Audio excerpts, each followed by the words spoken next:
So, in case you were wondering, you're actually in a session on quality supervision, the key to quality general practice, with Dr. Simon Hay and Dr. Peter Clements. Microphone, please.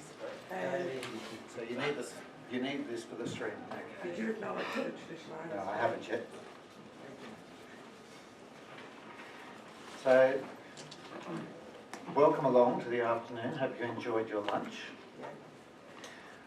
First thing, we need to acknowledge that this meeting is being held on the traditional lands of the Kumbameri people of the Yangamba language group, and pay our respects to their elders past, present and future. So, session on quality supervision, key to general practice, with Dr. Simon Hay and Dr. Peter Clements. And I believe it's going to be an interactive session where you're going to do most of the talking, is what I'm told, or at least I hope so. So I'll hand over to our two esteemed colleagues. Thank you. So thanks everyone for coming. So about the right size group. So you will, as Graham says, be doing, we hope, most of the work today because we're here to learn from you. But I'm the Director of Training, Medical Education Training at GPEX, and I've been in this role for far too long, so probably about 12 years. Stood Fluoro before and GPEX now, but my background is as a rural procedural GP, and I'm now, I say this often and it's true, I'm now a bit of a fraud in clinical terms. So the more of this role you do, the less skills you maintain in terms of clinical work.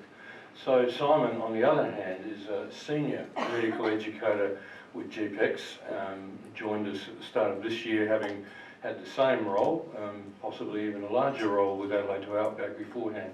And he's an active GP, and we have hugely valued his arrival at GPEX. So Simon, in fact, has done a great deal of work for this presentation, this workshop.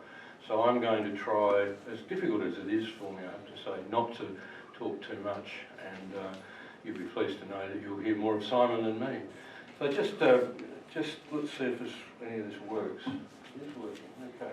So the key word here is quality. So what we're about here is trying to determine actually how to ensure quality supervision throughout our training area, but more so throughout Australia, and we're very keen to find out from you how you approach it, what you do. Keen to know if you could let us know who's here with an educator hat on, medical educator hat on. So there's maybe half. Who's here with a supervisor hat on? And how many of you have two hands and two hats? And those of you from Tasmania? Oh, sorry. Okay, so there's a lot of dual role going on. You have a hat? Thank you. Yes, thank you, Mary. I didn't mean to put you in the other, but we were getting there. So I'm here as a cultural educator to learn. Yes, thank you. We're learning from the group. Well, these fellas here anyway. And Mary, I'm not putting you in the other I know, group. I was watching these guys. They didn't put their hand up. Guys, come on, this is interactive, you've got to play the game. Okay. All right, so the aims of the session, let's see if we can work at this thing. Unfortunately, everything doesn't come up at once. So at the end of this, we hope that you're going to be aware of the variety of activities that are involved across Australia in supervisor professional development. We'll talk a little bit about what we do, but we're by no means claiming that that's ideal. In fact, we know it's a long way short of that. Key elements. So what we want you to think about is what sort of things should be in a supervisor professional development program, and that may not be the same as what you're already experiencing or delivering. And then we get on to the issue, which for me is a real issue, about accrediting new supervisors and revalidating existing supervisors, and we'll talk a little bit about some of the international experience that we've been able to track down that relates to that. We think it's an area there where we're going to have more expectations placed on. Our session today seems quite grandiose, so who knows about clickbait? So clickbait's those stories on the internet when you're looking at what you want to look at, there's always a story on the side which entices you in with some amazing sounding story. Hopefully we're not the clickbait of the sessions today. We've not enticed you in with a title that sounds more impressive than the session it is. And sometimes those clickbaits do live up to the promise that they give you, so hopefully you clicked wisely. I'm going to do a little intro, a little background, essentially a bit like a Pecha Kucha, a live Pecha Kucha. So just a bit of background about Supervisor PD and some changes in that space. So, and this is a nice bit of background from last year when we were in Wellington and went up the top of in Wellington integration with APRA and my CV. A friendly interview, and a few weeks later, after approval from the RSCGP, I had a nice certificate which had appeared in my pigeonhole at my clinic. So I was a supervisor, and I've gone too far forward, and I got my licence to teach. But when I compared that to the requirements elsewhere, I trained in Scotland, and the guys that trained me as a GP had to go through a lot more in terms of getting accredited as a supervisor, I know that. So I felt a bit lazy, lucky, excited and scared in equal measures when I became a supervisor. Maybe I wasn't quite as lucky as Stephen Bradbury, but I felt very lucky to be able to get through without huge onerous requirements. Very sensitive. I realised I was even more lucky when my RTP at the time offered an excellent course.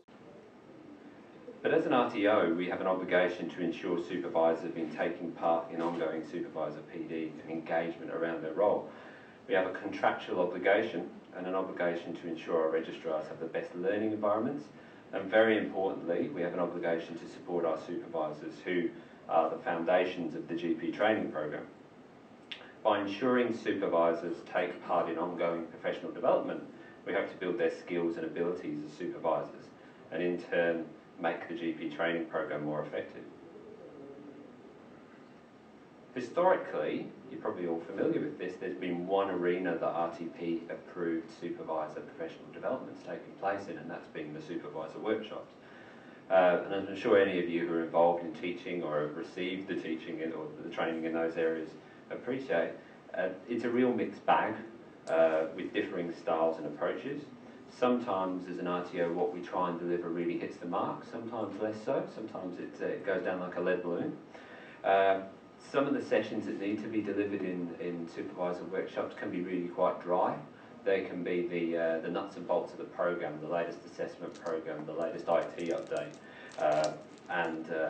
or the latest training program update, so they can be a little bit mixed. There are also differing levels of engagement from supervisors for a number of reasons, such as our intention is to tap into the collective wisdom in the room and to initiate the development of a framework for supervisor PD recognition that could be adjusted and utilised in the RTOs across the nation. Remember, you are all the Jedi Knights of supervisor PD. I only put this in because my son, who's an absolute Lego and Star Wars nut, just absolutely loves this picture. So, yeah. Okay. So, as I said, that's a bit of background, and thanks for listening. But what we'd like to do is at your tables is spend 5-10 minutes talking to each other about what you do in your RTOs in terms of supervisor professional development recognition. Not necessarily about the exact content, so not a curriculum for the sake of, that's being talked about as well, but more what kind of activities you recognise. And is there a structure for recognition? Do you have a point system? The big crux, how do you know it's working? How do you know your supervisor PD framework is working? Okay, so get chatting. Don't get your feedback at Yeah. the end, so someone can just... Thank you very much. Okay.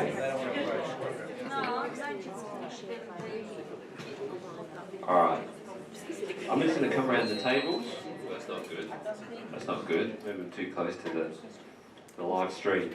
I'm looking around the tables. I'm going to start at the back. There's always the people at the back always come to last. So I'm going to go to this small group over here and see if there was any light bulb moments that you got from your discussion. Was somebody scribing? Who do I pick on?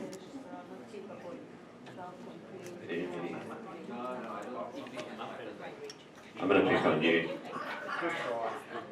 Sorry, what was your question?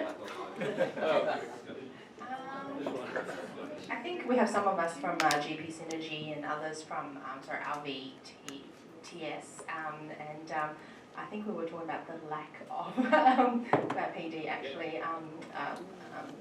formal sort of recognition of that. Yeah.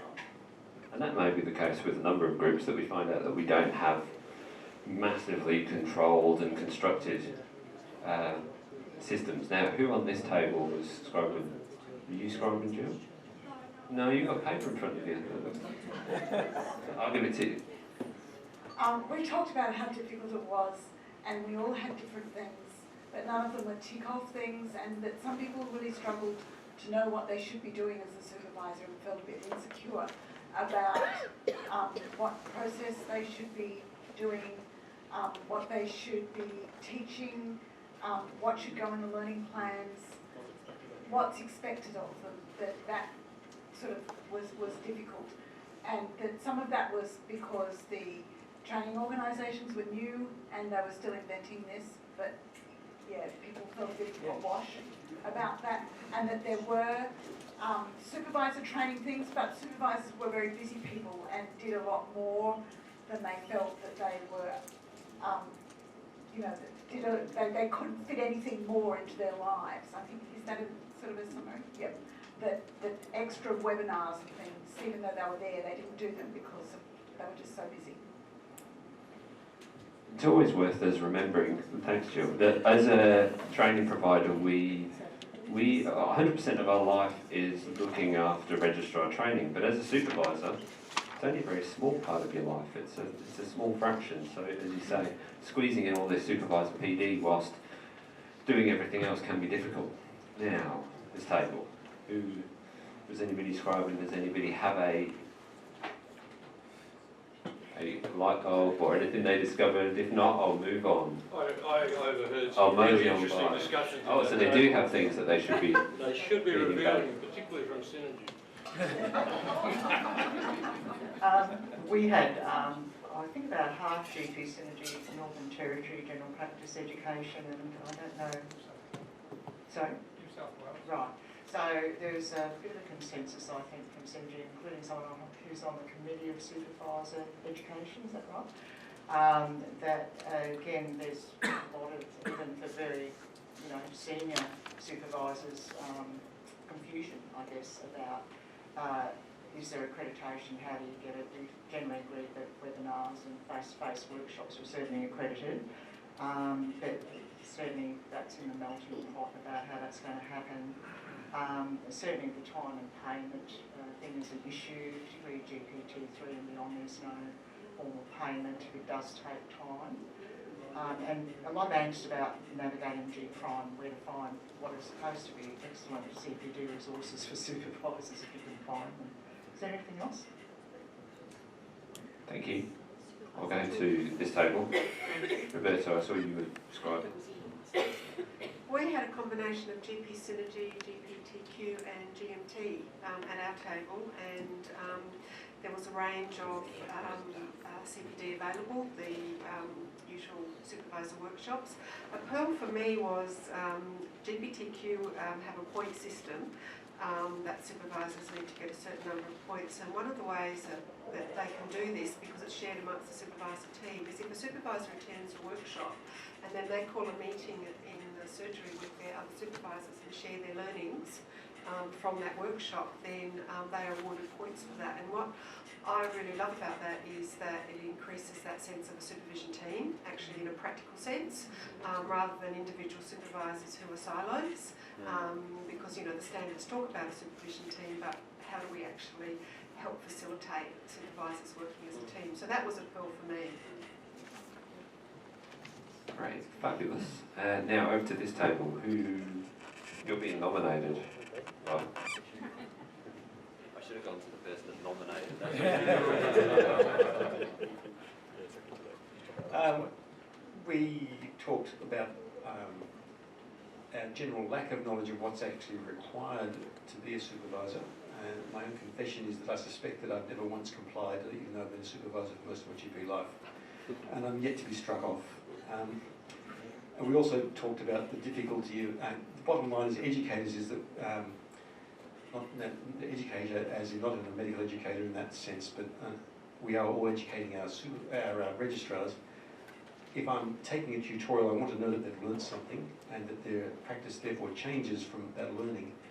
But I'm not aware of how, my affiliation is with GP Synergy, I'm not aware that once I've attended a workshop that they're aware of how they assess me to see if I've changed my practice.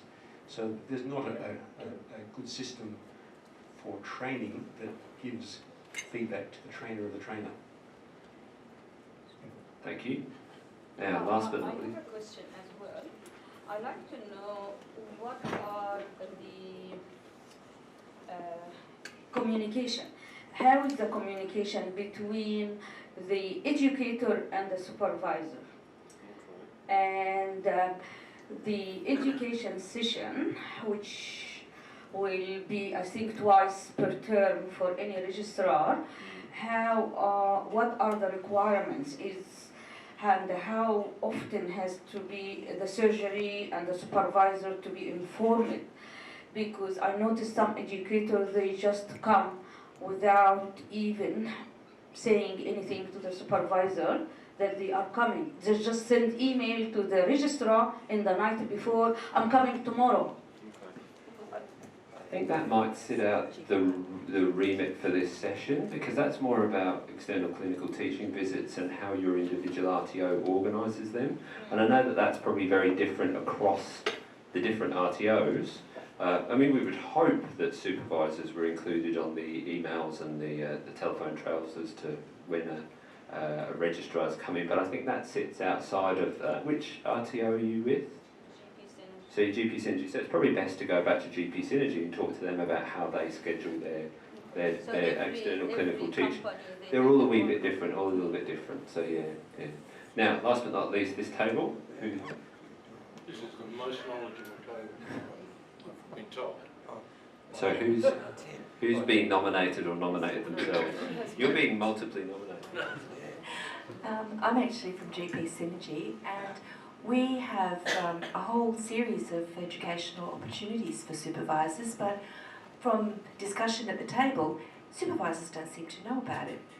So one of the things, if you're with GP Synergy, all you need to do is log on to G Prime, type in, go into Forms and Documents, and type in Supervisor Toolkit, and it's all there.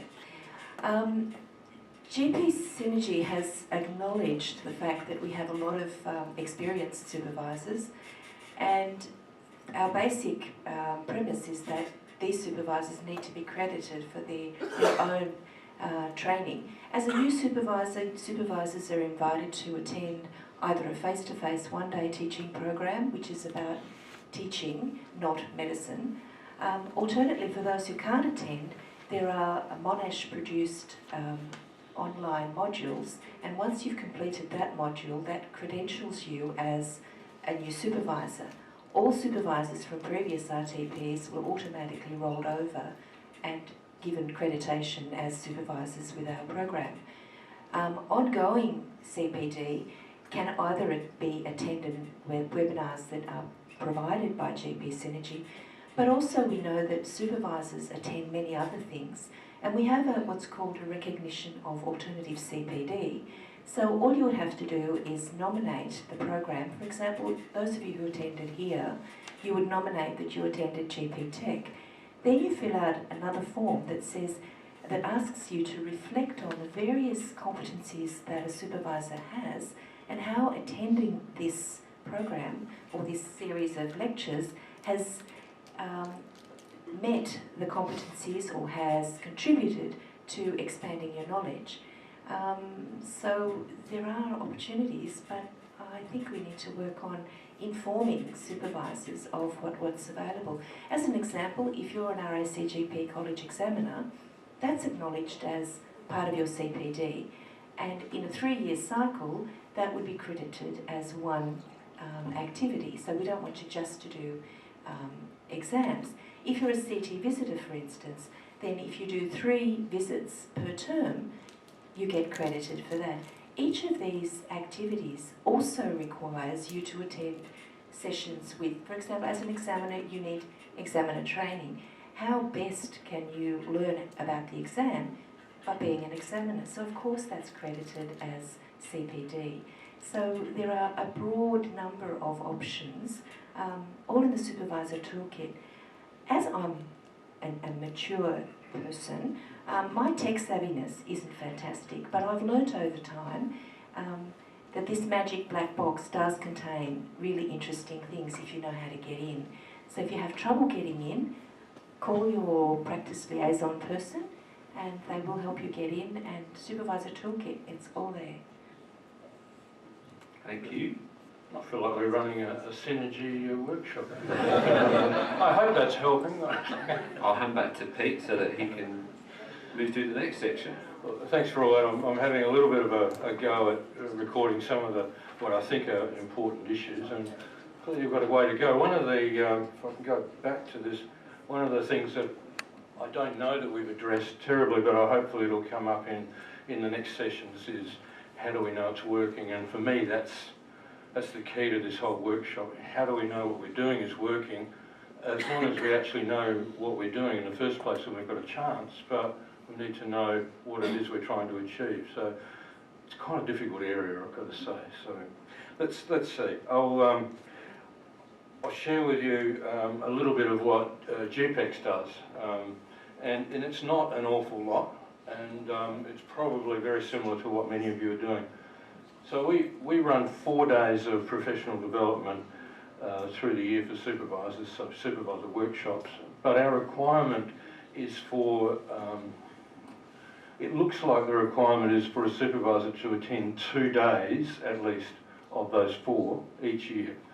The reality is we're really saying that a supervisor in a practice needs to attend 2 days, so it's quite possible, particularly in large practices, for a supervisor not to attend anything for several years.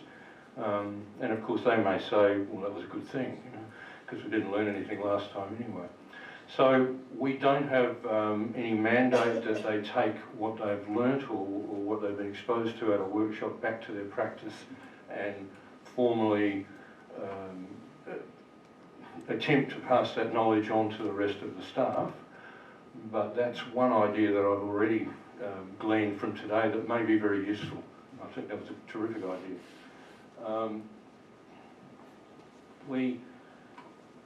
A number of our educators, myself included, were encouraged to and financially supported to do a graduate certificate of clinical education at Flinders, although if anyone had suggested somewhere else, we would have happily done that as well. So we had 10 of our supervisors and educators do this diploma, which is effectively about clinical teaching. So it was ideal for supervisors. About 10 years ago, it's still on the books, it's still available, and we haven't had anyone do it for the last 9 years. The majority of us also chose not to go onto the graduate diploma or master's level. All independently decided that the topics being offered at year 2 seemed less relevant to the day-to-day work. Now, whether we were right or wrong, that was the decision. But we found it a useful course, and it was rather affirming of some of the skills for many people, and new skills were developed as well. So that's an opportunity, but it's not taken up very much. And we don't formally recognise teaching skills developed outside the program, but again, this is an area we're moving to. I haven't had anybody come to me over the last few years and say, but I've done this, and I think it was really useful. And if they had, I think we would have considered that to be entirely appropriate. On top of this, there are baseline requirements for our supervisors that relate to direct observations at other practices. So they get credit for that, but not in a formal points system. But that is the sort of thing we're thinking about, so we're interested to hear what you're doing. I look at that and I think, as Director of Training, I've been running supervisor workshops at 4 days a year for 11 years until this year, when thankfully I've managed to hand pass. So it was very much a hospital hand pass, and many people were taken to hospital on receiving that ball, but it's been a great pleasure for me to have handed it over. It is undoubtedly the most challenging thing as a director of training that I've had to do. It's very, very, very challenging, very difficult, and difficult to keep it fresh, difficult to keep it as a new series of new concepts or new ways of going about it. So we really I've been struggling with it for a long time, and I don't think we've got the answers by a long way, but we're about to get them. And we're getting some today, we've got some other ideas, we'll see where we go. So we're a long way off the mark. What I did do a few years ago was I was very lucky to be able to visit the UK on a fairly short sabbatical of about 3 weeks, and I visited some deaneries where general practice training was done. I went first of all to the Royal College of GPs, who were extremely welcoming and helpful about almost everything except supervisor professional development, because they didn't know much about it. I went to Oxford and I went to Nottingham, and I went more briefly to Cambridge, and it was fascinating. I particularly wanted to know about what they did for their supervisors and how they measured the effectiveness. And I came away having seen a different system and a much more rigorous system, but with no evidence of whether it was making a difference. It simply was a more rigorous system. So what they were able to do there, and it's hard to get a lot of information, but some of you may have more information than I have from different areas, but I can talk more about Nottingham and Oxford, which are quite big deaneries. Their initial requirement, should you wish to become a GP supervisor, is that you had to have at a minimum a graduate certificate of clinical education. You did that on your own, and you did it, obviously that could take you 1 year or 2 or 3 years, so you needed to be pretty keen to get on board. And then having got on board, they assessed your performance in a number of ways. One was registrar feedback on your performance, not only what you're delivering but how you were delivering it. And so that was again all about trends. They insisted that on a yearly basis a teaching session be recorded, sent into the central deanery and then sent out to independent assessors. And as I was there, one of these videos, the videos had to be an hour long, so it was a fairly significant teaching session, and clearly that can be a bit different to what we require. But when I was there, I witnessed one being rejected. As it turned out, it was a second rejection, and the consequence of that was that supervisor, and therefore that practice was about to be removed as a teaching practice. So the consequences are very significant, and the burdens were significant as well, as I saw them. And there was a requirement in both those deaneries that supervisors met as small groups, geographically related, and so it's sometimes easier than it is here. They met as supervisors for 3 hours on a monthly basis to share ideas, share problems, almost balanced grouping their whole teaching concepts. And that worked very well, and they look forward to it. Many of you will already be determining and wanting to remind me of why they can do that and why we struggle to do it. And clearly our fee-for-service system mitigates against this, because they are paid at least as well to teach as they are to see patients. So that's a huge difference. And I came away with the view that there were things to learn, and that it was a system that for teaching purposes was vastly superior to the one that we were producing anyway at Stu Florio at the time. But that if we were to inflict much of this on our supervisor group, we wouldn't have a program. That they would be exiting all over the place. And that was something that I became aware of when I went to Cambridge, where a largish number of supervisors, long-standing supervisors who were being asked to do this, were leaving the program. And these were people generally in their mid-40s onwards who'd said, look, I'm actually a really good teacher. I've been doing this really well for a very long time, and here you are effectively telling me I haven't been doing it well. You're asking me to do things that I don't have time to do, and I don't think I should be needing to do it. I'm out of here. I don't know much more about it than that, but I saw it as a risk to our program anyway, and you may have different views on that. Well, there's a perfect storm brewing in the UK of revalidation and annual appraisal and constant media attention on GP. So it's not just. No, it's that, not just that would probably be the straw that broke the camel's back. Yeah, it was the final one. Yeah, you're right. It's not just that. So I shouldn't overplay it, but it was a very significant issue for them as well. And they were feeling undervalued in a lot of different areas. So I haven't been able to find out a whole lot else, but I suspect there'll be some push. There already has been. I guess I've been talking about this a little to our supervisors for a long time, well, ever since I went away, and just getting some mental preparation for the day when we will have to demonstrate to the government, particularly Department of Health now, and colleges, I think increasingly will be saying, how can you show us that your supervisors are actually delivering high quality supervision? What evidence do you have? And right now, I don't think we have a whole lot of evidence. We have a lot of gut feel. So it feels a bit big brotherish, but this is, I think, how we mostly feel at the moment. This is what these guys in Cambridge were telling me. But, you know, I'm a good supervisor, you know, and they're telling me, well, I'm maybe a bit paranoid now. I've not been off my medications for a while, but I think they're telling me I'm not a good supervisor and I'm not a good teacher, and I don't want to be told that anymore. And so, well, actually, the question is, how do you know you're a good teacher? You know, you know. I mean, I think I'm a good teacher, but you know, this is how I'm. Because I say I am, and that's about as scientific as it gets.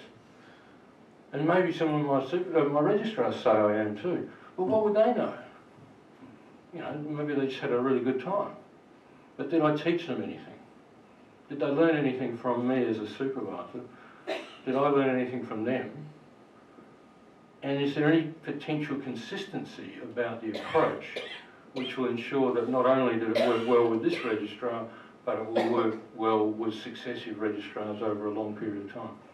And given differences in learning styles and teaching styles, that's a very complex issue, I think, anyway. So, I think I'll hand back to the wise owl. Wise? Oh, sorry, Simon. Simon. Not wise. And it's only going to be a very brief hand back to me. So, we're going to get you to have another bit of a table discussion about hopefully some areas that's led on to. So, and I just absolutely love this photo at the moment. I wonder who's the puppet and who's the Muppet. You can work that out. So spend a couple more minutes. We've got a bit more time talking about the aims of the Supervisor PD program. So what are we actually trying to get from Supervisor Professional Development?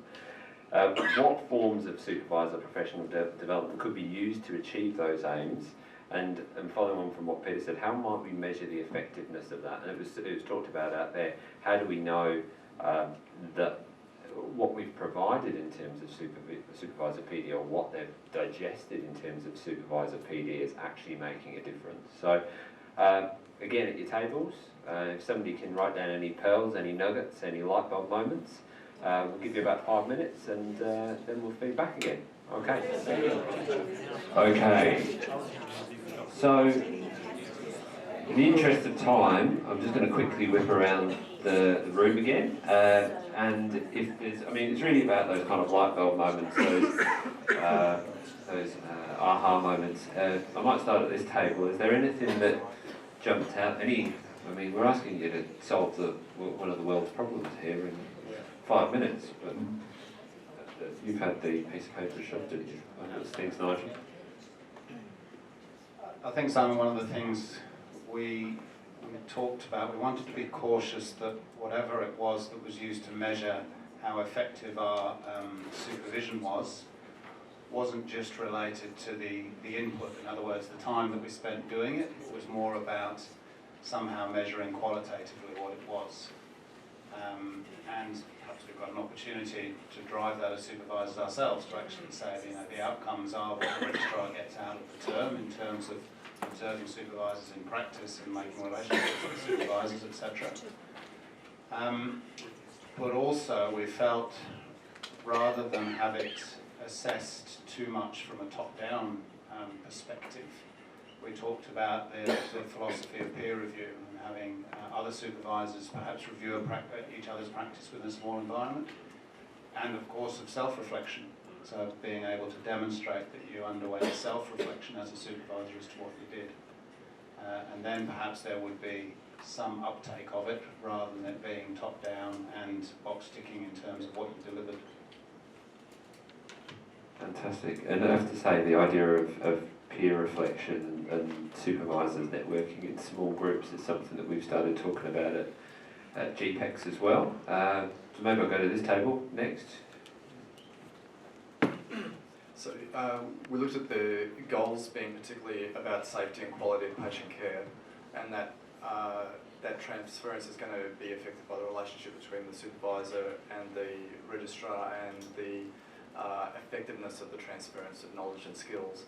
And that one point was that by having compulsory GP supervisor workshops, that would be a good thing, and the contrary to that is if experienced GP supervisors feel that they're compelled to go along, they may come along with a bad attitude because they feel like they're being squeezed through a process, and the whole benefit of having them there to share their knowledge and skills with the less experienced GP supervisors can be totally eroded, and the relationship between the GP supervisors and the RTO can be impacted by the bad blood, a lack of people recognising each other's values or not feeling valued in the process.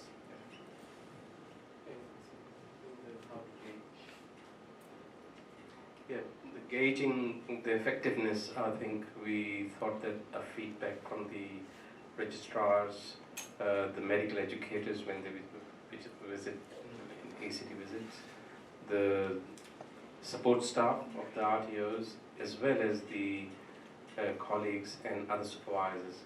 So there should be a So there's kind of that almost 360 degree feedback. Yeah. Now over to this table.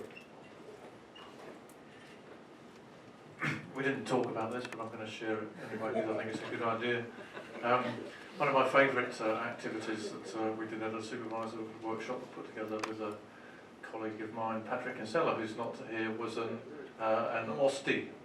So for those who don't know what that is, it's an objective structured teaching experience. The E can stand for a number of different things. So we put together a station that everybody kind of ran through, and it was kind of formative and very, very kind of clear criteria. And I'd like to see that used a lot more at supervisors workshops. I think it's a great idea. Is there anything else on the table?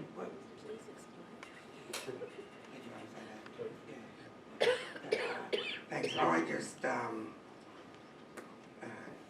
guess from a consumer point of view, but also as the Honourable Provost of the RACGP Option Trial on the Health, probably surprised is probably better than scared that there are no standards around GP supervision, or if there are, you don't know what they are, or maybe is that me? Are there standards around? I guess that's what, and there are standards. So both colleges around GP supervision. Oh, okay, because I'm hearing different things, that's all, but that's part of my worldview in terms of, don't get me wrong, I value certainly what you do. But I'd mentioned at the table here that there appears to be different models of supervision that are working and working well. There just doesn't appear to be the one way of doing that, but you may be aware of that as well. But it doesn't seem to be documented or well known, and I think the lack of orientation for your colleague here was the key thing that would have been helpful, in terms of introducing or supporting him as well. Thank you. Now, go to this, this table. Do we have a spokesperson? You're getting nominated. No. You get fight the battle. It's a battle between the two of you as to who. Well, as suppose we talked about not just standards, but about measuring outcomes. Who we're measuring and what are we measuring. That was the theme of our discussion. I'm not sure we reached much more of a consensus other than that, but the concept of who you measure, what you measure, and how you do that is important, but I'm afraid we didn't come to a consensus about how we do that. I mean, I did give you a very short period of time, so getting to the point that was the important thing to discuss further was a good thing. Now, this table. Nominating. I think it was very similar that what do we measure and how do we measure, and does it depend, for example, on the registrar? If you have a very good registrar and he or she flies through the exam, does it mean that was a good supervision? Is it a difficult registrar? How do we give feedback if we're coming from Tasmania, a very small community, so we all have to work together? If we give a registrar bad feedback, a registrar gives a bad feedback about the supervisor, how do you deal with that then? Very complicated. It's very complicated, and I have to say, in the practice I work at, we've had a number of registrars get through with absolutely no help from us whatsoever because they're good registrars. But also, our good supervisors always, we target them for the difficult registrars. So, there's that whole thing of, you put the more difficult registrar with a good supervisor and maybe vice versa. So, yeah. Now, last group. I'm volunteering, so we decided, how on earth can you measure a good supervisor? And I don't actually know that it's possible. But intuitively, I think most of us feel there is some value, like we can be made better supervisors, and probably the best way, intuitively, is to share ideas with other supervisors. So I have certainly found it useful over many years to spend time with other supervisors and see what they're doing. And I will just mention, I'm from RVTS, which means we actually supervise our registrars on the phone because they're hundreds of kilometres away from us. And we actually have started with new supervisors trying to, so we spend, for the first 6 months, the supervisor spends an hour a week, is the time requirement, on the phone. And we have started offering 3-way teleconferences where a more experienced supervisor listens in, or first of all they actually invite the new supervisor to listen in with their registrar, and then the new supervisor has the option of having the more experienced supervisor listen in on there, and so that it becomes a 3-way thing rather than a 2-way thing. And we think that's probably potentially quite useful for helping the new supervisors and also for sharing ideas and making sure that we're, reasonably good at what we're doing. And as a supervisor, I think that's really important, that peer support and that group support. Just a couple more comments. First of all, we might all remember that the term doctor actually doesn't mean healer but teacher. That's the title that we carry. And so altruistic motivation for doing a good job is the prime motivator here, which means that because there is very poor, if any, remuneration for the role of supervisor, that the RTO may not actually have the right to expect anything from us except for our own desire to do good. So I think Charles should have dropped the mic there. I'm just going to go back to Tim and just ask, because at the OSTI, do you want to explain that a little bit more, the kind of in terms of what you did? Because I think that's really interesting. At Southern GP training, the registrars used to have to do a DISC. Do most people know what that is? So it's a doctor's interpersonal skills questionnaire.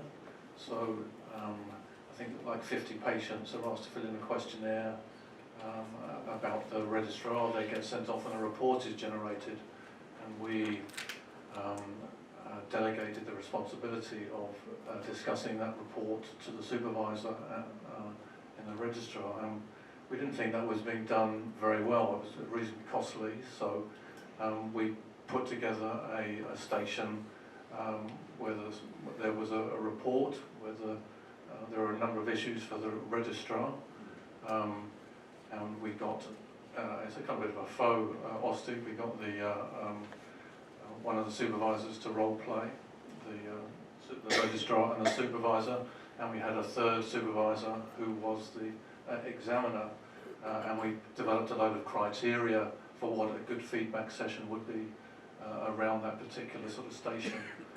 So we got the supervisor to rate the role-playing supervisor and then have a discussion around that. Thank you. Okay, so that's we're rapidly running out of time, which is always the case with these things. You always think you're going to do more than you actually get to do. So we'll move on to the next bit, which is what do you see as the pros and cons of a points-based system for ongoing accreditation? What we might do is get you to just, if anybody wants to shout out any pros, any of the pros that they see, we won't do a table discussion for this one, but I'll stand in the middle with the mic. Graham's got some pros. He's got some pros. Pros and cons here. The pros is that it is a way of tracking, so you can get a feel for what's your level of engagement across your RTO, how many of your practices are actively engaged in the supervision, train or PD. It doesn't tell you though how engaged and whether it's actually having an effect. It's really more a monitoring of level of activity. And you can say, yes, these practices are taking it on, these ones are not. So it's really just a superficial level of saying, well, yes, we are actually getting enough opportunity out there for them to gain, to be able to go along to something, and it's that there is enough people actually coming along so that you can report on your accreditation to say, yes, you've at least delivered that part of the standard. So a good pro there, accreditation reports. Now, anybody else got any pros that they see of a points-based system? There wouldn't be any cons. No, there's no cons. Oh, any cons? Let's go to the cons. Cons? I guess the only other pro, Simon, was to allow other supervisors, should they wish to or feel the need to say, well, at least I've been measured objectively against my peers, so that if you choose to withdraw my accreditation or come and look at my practice, at least I can say, well, I've done this number of hours. Yeah. So it gives a benchmark for those at the other end of the RTO supervisor relationship. There could be a rush of workshops at the end of the training. Yeah, you asked for cons, so well, I won't say pros, but for cons, it's my suspicion that people that put up their hand to be supervisors are professional leaders anyhow. So you're looking at people that have many, many hats to wear to promote and advance the profession, and this is just another task. Another aspect of their busy, busy lives. I think one of the cons is that points is purely a number. It's no indicator of the quality of what particular CPD activity is.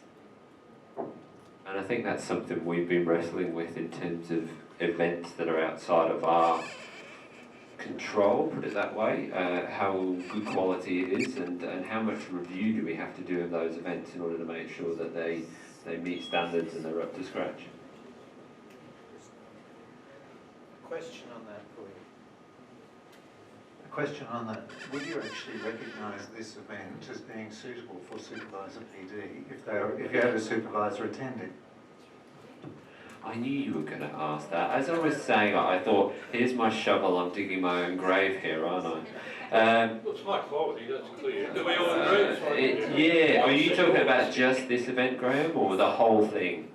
It could be the whole thing, but just this hour and a half that we've had here, because this particular event has caused supervisors to reflect on their own role as a supervisor and to think about how am I improving my own quality, which to me is an entirely appropriate learning objective for any supervisor.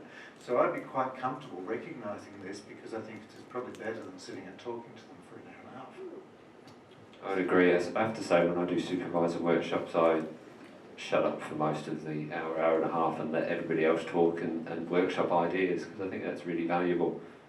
Any other cons? Seeing no. I used to be with the Faculty of Public Health Medicine and trying to set up a MOPS scoring system probably 20 years ago. A lot of people walked away from the faculty partly because of that and the cost of maintaining dual fellowship. And it's a real lesson about that. And once you start, you have to up the ante is the other thing. And someone has to measure this stuff and decide have they or haven't they got over the barrier.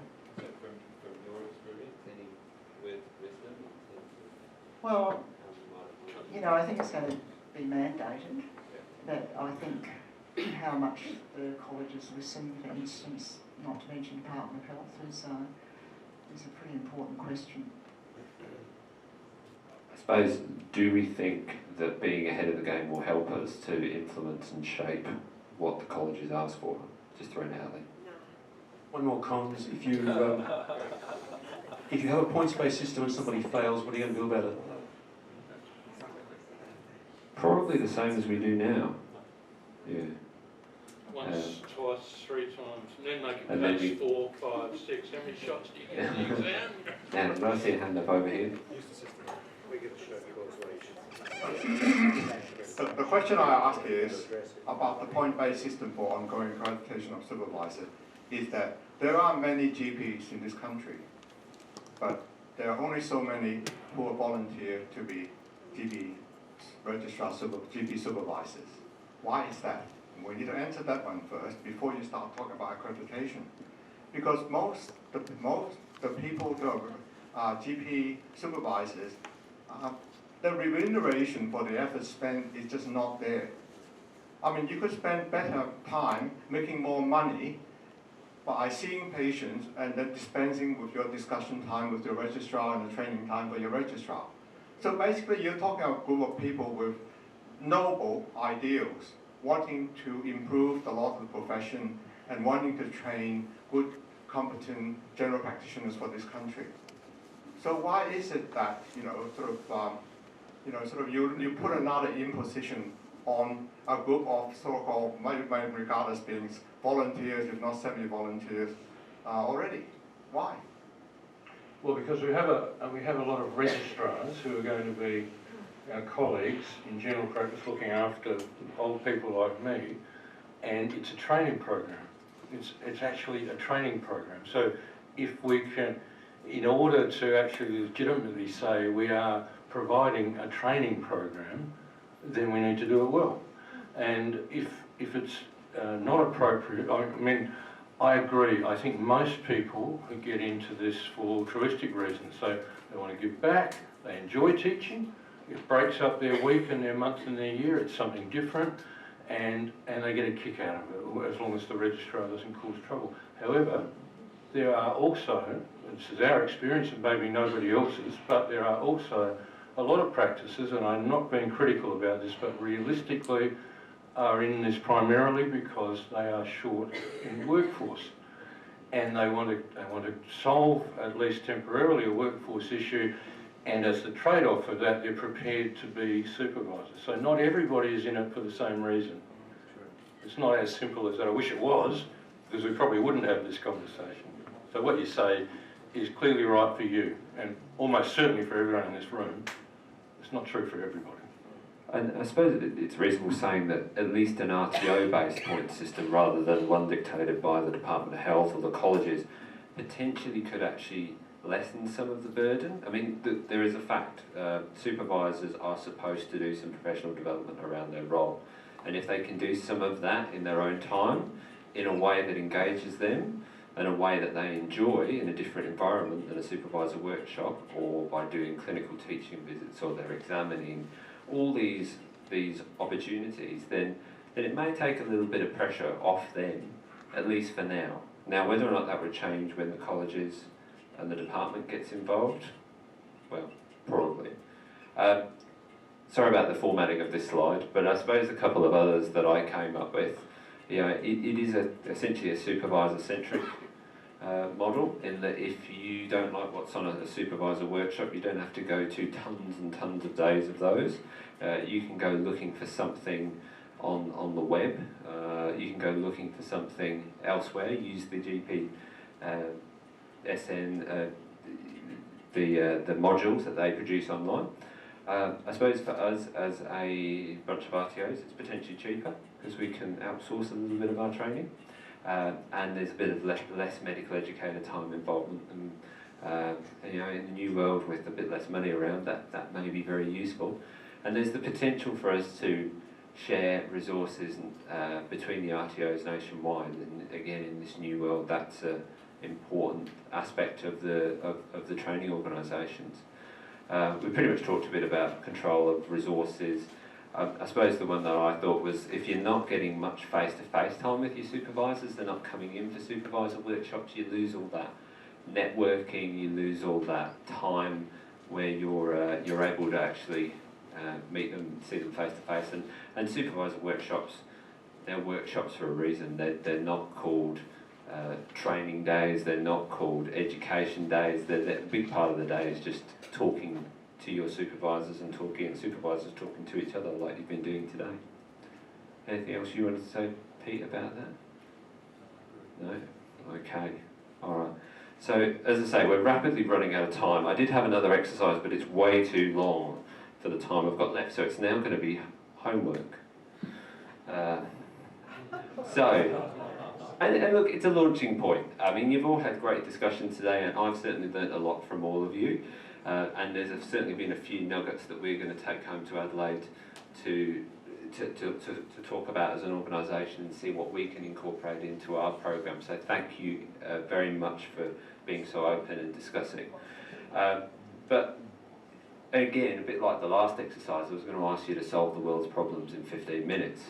I reckon if GPs got involved in Parliament, we probably could solve the world's problems in 15 minutes. But anyway, unless we were a politician GP, which is a bit of... so just think about what you might be able to incorporate into your program. And I suppose when I was writing this, I was not thinking about mandated point systems from colleges or Department of Health. I was thinking about RTOs making life a little bit easier for both us as RTOs and a little bit easier for supervisors, and potentially using different teaching modalities and realms to engage our supervisors. Okay. That was supposed to be the Fellowship of the Ring. Here we go.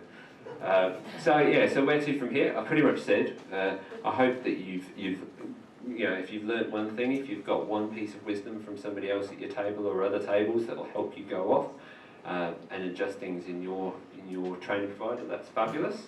I don't know if you've got anything else to say, Pete, about the future? Well, no, I heard a lot about the future this morning, and the only word I felt was missing from the evangelist was people. I didn't hear a lot about people, so I don't think we're ever going to lose sight of that. But if you do manage to invent a tricorder that could solve this problem, then we'd be very pleased to pay something less than $10 million for it. So look, thank you very much for your input. It's been fantastic, and I think we may all develop something out of this.